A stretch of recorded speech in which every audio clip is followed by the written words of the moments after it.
مشاهدينا الكرام، إليكم موعد مباراة اتحاد العاصمة وأولمبيك آسفي في الجولة السادسة من كأس الكونفدرالية الإفريقية 2026.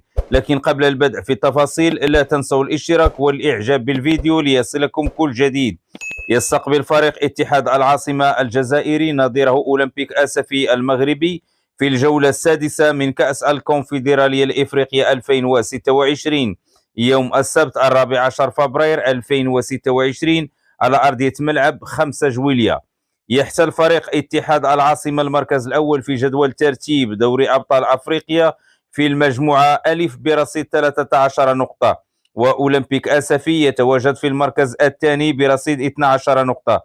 وسوف تنطلق مباراة اتحاد العاصمة وأولمبيك آسفي في تمام الساعة 8 مساء بتوقيت المغرب والجزائر، الساعة 9 مساء بتوقيت مصر، والساعة 10 مساء بتوقيت السعودية.